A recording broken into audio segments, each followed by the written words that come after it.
2026 ரிஷப ராசினியர்களுக்கு direct card மூலமா நீங்க கொடுக்கக்கூடிய மெசேஜ் பார்த்துடலாம் சார். முதலாவது பார்த்தீங்க அப்படின்னா, இந்த ரிஷப ராசினியர்களுக்கு வீடு, மனை வாங்குறதுக்கான யோகம் இருக்கா? பொதுவா ரிஷபம் அப்படின்னாலே, அது சுக்கிரனோட ஆதிக்கம் உள்ள ஒரு ராசி. காலபுருஷ தத்துவத்தில எல்லாருக்குமே வந்து இந்த ரிஷபம்ங்கிறது ஒரு வருமானத்தை குடுக்கக்கூடிய இதா வரும். ஸோ, அதில வந்து அ ரிஷபம்ங்கிறது தியேட்ரு, மல்டிப்ளெக்ஸு, அந்த மாரி ஷாப்பிங் மால், ஏடிஎம், அதுக்கப்புறமா வந்து சென்னை எடுத்துக்கிட்டோம்னா, அது ரிஷபத்திலேயே வரக்கூடியது. ஒரு சில பகுதிகள் ரிஷபத்தில வரும், ஒரு சில பகுதிகள் மிதுனத்தில வரும். அந்த மாரி கன்னியில அந்த உலகியல் ஜோதிடம் மாதிரியான இதில வந்து அது சென்னையை குறிக்கக்கூடியதாக இருக்கும். ரிஷபங்கிறது காளை மாடு. அத குறிக்கக்கூடியது அல்லது பசு அப்படிங்கிற மாதிரியான இது. அதனால தான் வந்து பொதுவாவே வருமானம் எல்லோருக்கும் வர வேண்டும் அப்படின்னா, அந்த காலபுருஷ தத்துவத்த சரியாக பின்பற்றக்கூடியவர்கள், அந்தந்த பாவத்தை இயக்கக்கூடிய விஷயங்களை செய்தார்களாலே அவர்களுக்கு நெறையா பண வரவு வரும். அதுக்கு என்ன பண்ணணும்? மாடுங்கிறது பசுவோட அம்சம், சுக்கிரனோட அம்சம். அது பசுவாக இருக்கிறது காளையாக இருக்கும்போது.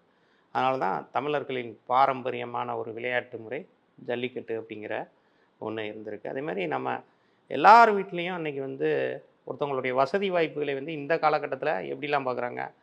அவங்ககிட்ட வீடு இருக்கா? கார் இருக்கா? அதுக்கப்புறமா ஹைஃபையான ஐஃபோன் மொபைல் வச்சுருக்காங்களா? இது மாதிரியான இத பார்ப்போம். அன்னைக்கெல்லாம் வந்து பார்த்தீங்கன்னா, எவ்வளவு மாடுகள் இருந்தது? எவ்வளோ ஆடுகள் வச்சுருந்தாங்க? இந்த கோழிகள் எவ்வளோ வச்சுருந்தாங்க? இப்படியான இதுதான்.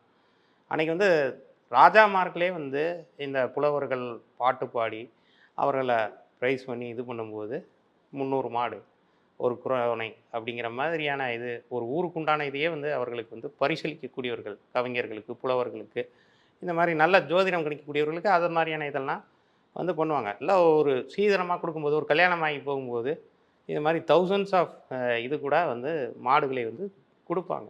அதுமாரி கோதானம் அப்படிங்கிறதெல்லாம் அந்த காலகட்டத்தில இருந்தது. இன்னைக்கு வந்து உங்களுக்கு நாட்டு பசுவ பார்க்குறதே ஒரு ரேரான இதானதாக இருக்கின்றது. ஒரு மாடும், கண்ணுயும் தான் வந்து ஒரு வீடு கிரகப்பிரவேசத்துக்கு என்ன பண்றாங்க? முதல்ல நம்ம கூட உள்ள போமாட்டோம். மாடுதான். அவர்களை தான் வந்து அனுப்புவார்கள். அப்ப தான் அது வந்து மகாலட்சுமி உள்ள வந்துடுச்சுன்னு அர்த்தம். நம்ம எல்லாருமே அத வந்து ஒரு மாடாவோ, ஒரு ஜீவராசியா பார்க்காம, மகாலட்சுமி. அதனால தான் ரிஷபத்தில சந்திரன் உச்சமாகுது. சந்திரன் தான் தாய். அதே போல இந்த மாடு நமக்கு என்ன குடுக்குது? பாலை குடுக்கிறது. தாய்ப்பால் இல்லாத குழந்தைகள் கூட அந்த பசுமாட்டு பால குடித்து வளர்ந்தவர்கள். இப்ப நவீனத்தில வந்து தாய்ப்பால் குடுக்குறதே வந்து நெறைய பேர் அத வந்து ஒரு இதா நெனைக்கிறாங்க. அப்படி இருக்கும்போது பாதி நபர்கள் வந்து இந்த பசுவை நம்பி இருக்கக்கூடியவர்களா தான் இருக்காங்க. ஸோ இந்த ரிஷப ராசி வீடு அப்படிங்கிறது நீங்க கேட்டிருக்கீங்க. அவர்களுக்கு இந்த வருடத்தில் வீடு. நம்ம சந்திரன பத்தி பேசிட்டு இருந்தோம். இந்த சந்திரன் கார்டே வந்துடுச்சு. அதுதான் விஷயம். அப்ப கண்டிப்பாக இவர்களுக்கு அ வீடு அமையும். அதுவும் வந்து பார்த்தீங்க அப்படின்னா, ஒரு ஃபர்ஸ்ட்டு ஒரு 18 வீக்ஸ் அப்படிங்கிற கணக்குல தான் அது காட்டுது. அதில வந்து 18ன்னு வந்திருக்கும்போது, முதல் மாதத்திலேயே சில பேருக்கு அமைந்துரும். 8வது மாதத்தில் சில பேருக்கு அ அமைஞ்சிரும். அல்லது 18 வீக்ஸ் அப்படிங்கிற இதில கிராஸ் பண்ணிட்டாங்கன்னா, உங்களுக்கு வீடு கண்டிப்பாக அமைந்துரும். விருச்சிக ராசி, விருச்சிக லக்னம், கடக ராசி, கடக லக்னம், இந்த ரிஷப ராசிக்காரங்களுக்கும், ரிஷப லக்னத்துக்காரருக்கும் இந்த வீடு அமைகிறதுக்கு ஏதாவது உதவிகளை செய்வார்கள். ஓகே. Super sir, super. ரிஷப ராசினியர்களுக்கு வந்து வண்டி, வாகனங்கள் வாங்குறதுக்கான அமைப்பு ஏதாவது இருக்கா சார்? பொதுவாவே சுக்கிரன்ங்கிறது காஸ்ட்லி கார் ஓகே. அப்படிங்கிற மாரி இந்த BMW, மெர்சிடிஸ், ஆடி, ரோல்ஸ் ராய்ஸ் இது மாரி லம்போர்ஜினி அது மாரியானத குறிக்கக்கூடியது. 3 நாணயங்கள் நேராக வந்துள்ளது. பொதுவா பென்டகிராம் அப்படிங்கிறதே வந்து பணம், லக்ஸூரியஸ் அப்படிங்கிறத சுக்கிரன் தான் தீர்மானிக்கும். ஸோ இந்த நிலராசிகள் வந்து நாணயங்கள் அப்படின்னா, அது நிலராசியில வரக்கூடியது. இப்போ இது வந்து நிலராசி தான் ரிஷபம். அதுக்கே வந்து அந்த நாணயங்களே வந்திருக்கிறதுனால, கண்டிப்பாக இவர்கள் இந்த காலகட்டத்தில நல்ல ஒரு ஹைஃபையான வாகனம் வந்து வாங்குவார்கள். நெறைய பேர் வந்து இந்த ராயல் என்ஃபீல்டு இந்த மாதிரியான லக்ஸூரியஸ் புல்லட் வாங்கக்கூடிய யோகம்லாம் அவர்களுக்கு இந்த வருடத்தில் அமைந்துவிடும். Super sir, super. ரிஷப ராசினியர்கள் வந்து வழிபடக்கூடிய தெய்வம் இது சார்? ரிஷபராசிக்கு வந்திருக்கிறது வந்து நாரத முனி வந்திருக்கு. அதாவது சேஜ் ஆஃப் த காட்ஸ் அப்படிங்கிறது. நமோ உரிஞ்சி புத்திராய தேவரிஷி நாரதயதே பகவான் நமசக்தாய வினாவித வினோதினி. அதாவது ரிஷபங்கிறது சுக்கிரனை குறிக்கிறதுனால அது பொதுவாகவே புதனும் சுக்கிரனும் வந்து மியூசிக் சம்மந்தப்பட்ட ஒரு கிரகம், இசை சம்மந்தப்பட்ட ஒரு கிரகம். Knowledge of Vedic literature. So அது அது சம்மந்தப்பட்ட இலக்கிய இது மாதிரியான கவிஞர்கள், புலவர்கள், இந்த மாதிரியான கதை கட்டுரை எழுதுகிறவங்க இவர்களுக்கு எல்லாமே வந்து அந்த நாரத முனியை வழிபட்டார்கள்னா அவர்களுக்கு இந்த வருட பிளெஸிங்ஸ் நல்லா இருக்கும். அப்புறம் அவரை வந்து மாஸ்டர் ஆஃப் பக்தி அண்ட் டிவோஷனல் யோகா, அவர் ஒரு யோகி அப்படிங்கிற மாதிரியான இதுதான். ஸோ அவருடைய பரிபூரண ஆசீர்வாதம் இவர்களுக்கு இருக்குது. நாரத முனிக்கு வந்து இங்கே தனியாக கோயிலுங்கிறது எதுவும் கிடையாது. பட் பழனியில் பார்த்தீங்க அப்படின்னா அவருக்கு ஒரு பழனி மலை மீது அந்த வெளி பிரகாரம் மாதிரி சுற்றி வர இடத்துல நாரதருக்கு வந்து ஒரு சிலை வச்சுருப்பாங்க. இந்த வீணையோடைய அவர் இருப்பார். Attachment to the singing of gods names. இது வந்து நாரதர் வந்து நாராயண மந்திரம் சொல்லி தான் அவருக்கு நிறையா வந்து நல்ல விதமான அந்த அதாவது காலஞானம் அப்படின்னு சொல்லுவாங்க. நடக்க போகிறத முன்கூட்டியே தெரிவிக்கக்கூடியவர். நாரதர் கழகம் நன்மையில் முடியும்னு ஒரு பழமொழியே உண்டு. ஸோ நாரதரை வழிபட வேண்டும். இசைக்கு முக்கியத்துவம் கொடுக்க வேண்டும். சங்கராபரணம், அதுக்கப்புறம் ஆனந்த பைரவி, சிவரஞ்சனி ராகம், கல்யாணி ராக பாடல்களை இவர்கள் நிறையா கேட்க வேண்டும். ஸோ அடுத்தது பார்த்தீங்கன்னா ரிஷப ராசிக்கும் அதே தான் வந்து திருமண வயசில் இருக்கக்கூடியவங்களுக்கு திருமணம் வந்து நிறைவேறும். ஜஸ்டிஸ் கார்டு அவங்களுக்கு வந்திருக்கு. அதாவது இது துலா ராசி துலா லக்னத்தையும் குறிக்கக்கூடிய மாதிரியானது, சனியோட அம்சத்தில் இருக்கக்கூடியது. பொதுவாகவே ஒரு சில ராசி லக்னம் அவங்களுக்கு வந்து சனி வந்து நல்லதை செய்வார். இப்போ 7.5 சனி நடக்குது, அஷ்டம சனி நடக்குது, இல்லை கண்ட சனி நடக்குது, அந்த சனி நடக்குது, இந்த சனி நடக்குதுன்னா இந்த ரிஷபத்தையும் துலாத்தையும் தான் வந்து அவங்க சனி பகவான் வந்து ரொம்ப படுத்த மாட்டார். ஏன்னா அவங்க கொஞ்சம் வந்து நியாயம், நேர்மை, நீதி அப்படிங்கிற மாதிரியாக இருக்கக்கூடிய நபர்களாகவே இருக்கக்கூடியவர்கள்.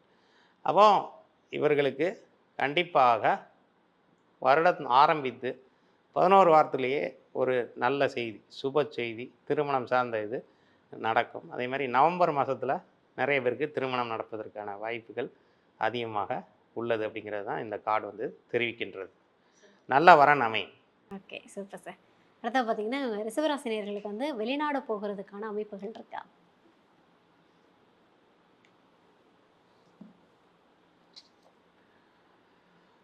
அதாவது இந்த கார்டு வந்தது அப்படின்னா கொஞ்சம் அதில் ஒரு தடை இருக்குன்னு அர்த்தம். 2 வாள்கள் அப்படிங்கிற இது. அப்போ பெண் தெய்வ வழிபாடை இவர்கள் செய்ய வேண்டும். அதுவும் வாழை அப்படின்னு சொல்லப்படக்கூடிய பாலாம்பிகை, நெமிலியில் அந்த பாலாம்பிகைக்கு தனி இது இருக்குது. அல்லது செம்பாக்கம், செம்பை பாலான்னு சொல்லுவாங்க. இது வந்து எங்கே இருக்குது அப்படின்னா திருப்போரூர்லேருந்து செங்கல்பட்டு போகிற வழியில் செம்பாக்கம்னு ஒரு இடம் இருக்குது, அங்கே இருக்குது. தூத்துக்குடி அந்த பக்கம் வந்து தூத்துக்குடியிலேருந்து திருச்செந்தூர் தாண்டி நீங்கள் நாகர்கோவில் போகிற வழியில் கும்மிடிக்கோட்டை அப்படிங்கிறது தான் வாழை ஜீவசமாதி, வாழையை வழிபட்டு ஜீவசமாதியான வாழை சித்தர்கள் 2 பேர் இருக்காங்க. அங்கேயும் வாழைக்கு தனி கோவில் இருக்குது. இன்றைக்கி நிறைய இடங்களில் பாலாம்பிகையை வழிபடக்கூடியவராக இருக்காங்க. அவர்களை வழிபட வேண்டும். அப்படின்னா கண்டிப்பாக வெளிநாடு செல்வார்கள். ஏன்னா நீர் சம்மந்தப்பட்டது வந்ததுனாலே அது வெளிநாட்டு பயணம் அப்படிங்கிறது உண்டு. அதாவது ஒரு 6 அமாவாசை கழித்து அவர்களுக்கு அந்த காரியங்கள் சக்ஸஸ் ஆகும். ஏன்னா இந்த நிலவு வந்து ரிவர்ஸில் இருக்குது. அப்படிங்கும்போது 6 months ஆஃப்டர் அப்படிங்கிற மாதிரி தான். இது தான் 5 to 6 அப்படிங்கிற 56ன்னு வந்திருக்குங்கும்போது 5th month முடிஞ்சவொடனே அவர்களுக்கு ஒரு நல்ல செய்தி கிடைக்கும். அடுத்து பார்த்தீங்க அப்படின்னா இவங்க வந்து இந்த வருஷம் ஃபுல்லும் இந்த கலர் யூஸ் பண்ணாலோ, இல்லை இந்த நம்பர்ஸ் நீங்கள் கன்டினியூஸாக யூஸ் பண்ணாலோ, நீங்கள் நினைக்கிற காரியம் நடக்கும் அப்படின்னா அவங்க என்ன மாதிரியான விஷயங்களை ஃபாலோ பண்ணலாம்? அவங்க வந்து அதிகமாக ரெட் கலர் யூஸ் பண்ணணும்.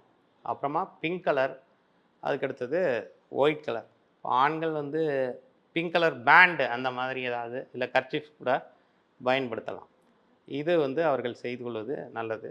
அதுக்கடுத்தது வந்து எண்களில் வந்து அவங்களுக்கு சாதகமான எண்களாக இருக்கக்கூடியது வந்து 6, அப்புறமா 8, 9 இந்த எண்களை அவர்கள் பயன்படுத்த வேண்டும். எழுத வேண்டிய எண்கள்னு பார்க்கும்போது 199, 525, 8679 அப்படிங்கிற நம்பரை அவங்க பிங்க் கலர் பெனில் எழுதணும். லைஃப் டைம் பண்ணுற மாதிரி இந்த இயர் ஃபுல்லாகவே அவர்களுக்கு வருமானம் வருவதற்கு இதை செய்தார்கள் என்றால் பணவரவு தங்குதடையின்றி வந்துவிடும். ஓகே. Super sir, super. நம்ம லைஃப்பில் வந்து சில விஷயங்கள் தள்ளி போகும். இல்லைன்னா வந்து ஏதாவது ஒரு விஷயத்தை எதிர்பார்த்துருப்பாங்க. நீங்கள் என்ன பண்ணாலும் சரி, தானம் பண்ணுங்க. நீங்கள் என்ன நினச்சாலும் நடக்கும் அப்படின்னா, இவங்க பண்ணக்கூடிய தானம் என்ன தானம்? 10 வாள்கள் அப்படிங்கிறது வந்திருக்கு. அப்படிங்கும்போது அதாவது இது தான பரிகாரம்ங்கிறத விட இந்த நிறைய அனாதை பிணங்கள் அப்படின்னு சொல்லுவாங்க. அதுக்கு வந்து கைங்கரியம் பண்ணக்கூடிய விஷயங்கள், ஈமக்கிரியை பண்ணக்கூடிய இது மாதிரியான இதை பண்ணலாம். அதை பண்ணுறது ரொம்ப நல்லது. அப்புறம் ஜீவராசிகள் ஏதாவது இறந்து விட்டதுன்னா அதுக்கு வந்து அடக்கம் பண்ணக்கூடிய விஷயங்களை அவர்கள் செய்வது இந்த வருடத்தில் அவர்களுக்கு நல்ல பலன்களை வழங்கக்கூடியதாக இருக்கும். Super sir, super. சாய்பாபா வந்து ரிஷபராசி நேயர்களுக்கு கொடுக்கக்கூடிய மெசேஜ். இதில் வந்து வறியவருக்கு உதவி செய்தல், கஷ்டப்படுறவங்களுக்கு உன்னால் முடிஞ்ச உதவிகளை செய். வறியவர்களுக்கு செய்யும் உதவிகளும் சேவைகளும் ஆன்மீக வளர்ச்சிக்கு கட்டாயம் வழிவகுக்கும் அப்படிங்கிறத சாய்பாபா வந்து சொல்கிறார். அப்போ தான தர்மங்களை நிறைய செய்ய வேண்டும், கஷ்டப்படுறவங்களுக்கு செய்ய வேண்டும் அப்படிங்கிறது தான் அதோட அர்த்தம். ஓகே. இப்போ சோழி மூலமாக பார்த்துடலாம் சார். சோழி என்ன மெசேஜ் வந்து ரிஷபராசி நேயர்களுக்கு சொல்லுதுன்றத?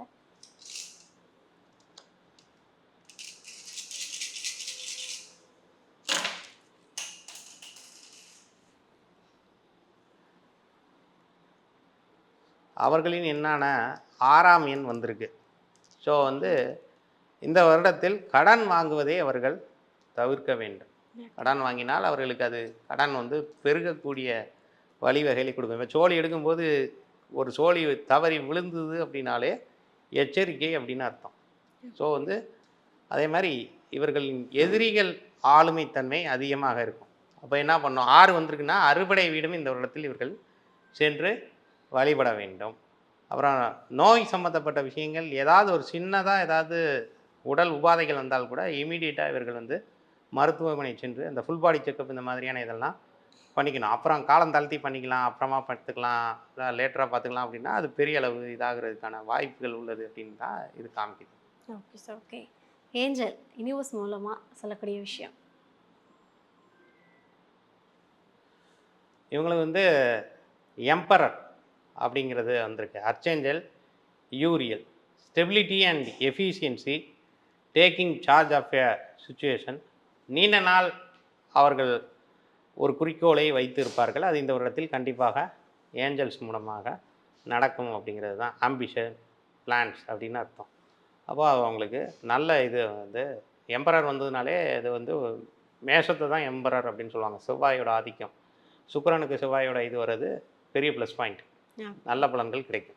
Super sir, super. ரிஷபராசி நேயர்களுக்கும் வந்து நீங்கள் சொன்ன மாதிரி நிறைய நல்ல விஷயங்கள் நடக்கட்டும் அப்படின்னு சொல்லிட்டு நாங்களும் கேட்டுக்கிறோம். Thank you so much. நன்றி.